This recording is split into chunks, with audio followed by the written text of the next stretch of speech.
കർത്താവായ യേശുക്രിസ്തുവിൻ്റെ നിസ്തുല്യ നാമത്തിൽ ഏവർക്കും പ്രഭാത വന്ദനം. ഓരോ പ്രഭാതങ്ങളും ഓരോ തുടക്കങ്ങളാണ്.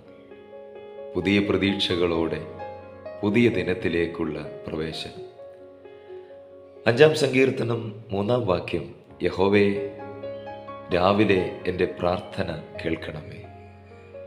രാവിലെ ഞാൻ നിനക്കായി ഒരുക്കി കാത്തിരിക്കുന്നു. ഭക്തനായ ദാവീദിൻ്റെ ഒരു പ്രഭാത ഗീതമാണ് 5-ാം സങ്കീർത്തനം.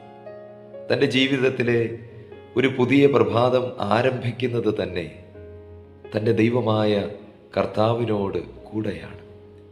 യഹോവേ, രാവിലെ ഞാൻ നിനക്കായി ഒരുക്കി കാത്തിരിക്കുന്നു. മറ്റൊരു പരിഭാഷയിൽ ഇപ്രകാരമാണ് രേഖപ്പെടുത്തിയിട്ടുള്ളത്: ഒരു യാഗമെന്ന വണ്ണം യഹോവേ, ഞാൻ നിനക്കായി ഒരുക്കി കാത്തിരിക്കുന്നു.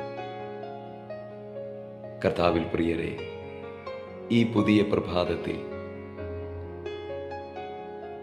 യാഗപീഠത്തിലെ ഒരു യാഗവസ്തുവെന്ന പോലെ നമ്മുടെ ദൈവമായ കർത്താവിൻ്റെ കരങ്ങളിൽ നമ്മെ തന്നെ സമ്പൂർണമായി സമർപ്പിച്ചുകൊണ്ട് ദൈവത്തോടു കൂടെ ദൈവസാന്നിധ്യത്തിൽ അനുഗ്രഹീതമായ ഒരു ജീവിതം നയിപ്പാൻ സർവശക്തനായ ദൈവം നമുക്കേവർക്കും കൃപയേകട്ടെ എന്ന് പ്രാർത്ഥിക്കുന്നു.